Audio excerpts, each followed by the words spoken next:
जो मिनट जो सेकंड जहां आपको मरना है वहीं मरना है। जो मिनट जो सेकंड जिस समय तुम्हारे शरीर को दंड मिलना है वही मिलना है, ये पहले से निश्चित हो चुका है। भगवान क्यों बचाएंगे?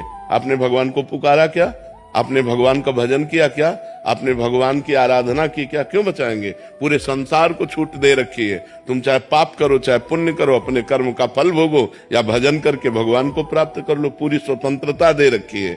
अब जो कर्म करोगे वैसा दंड आपको भोगना पड़ेगा। अच्छे कर्म करोगे अच्छा फल मिलेगा, बुरे कर्म करोगे बुरा फल मिलेगा। भगवान को भजो और भगवान की शरण में हो जाओ, फिर भगवान जिम्मेदारी ले लेते हैं। देखो भगवान बहुत बड़े हैं, बहुत गंभीर हैं, अगाध समुद्र हैं। आपको आपका जीवन दे दिया, आपको बुद्धि दे दी, आपको कर्म क्षेत्र दे दिया। अब आप क्या कर्म करते हैं आपके ऊपर है। जैसे बाप ने आपको बीज दे दिए 50 प्रकार के और खेती दे दी। अब आप बम्बूल बोओगे तो दाग छुहारा थोड़ी खाओगे।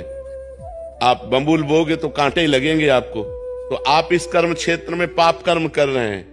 मुर्गा मुर्गी खाना, भ्रूण हत्या करना, पाप आचरण करना, व्यभिचार करना, और जब इनका फल आएगा तब कहोगे देखो बहुत अच्छा आदमी था और उसको ये दंड मिला। आज अच्छा है लेकिन कल उसने पाप कर्म किए तो उसको भोगना पड़ेगा कि नहीं भोगना पड़ेगा?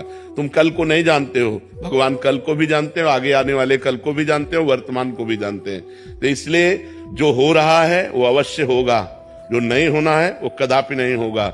हम अपने आचरणों को सुधारें, आगे हमारा जो समय आने वाला है वो मंगलमय हो जाएगा। यदि हम आज भजन करेंगे, आज पापाचरण त्याग कर देंगे तो कल हमारा बहुत अच्छा रहेगा।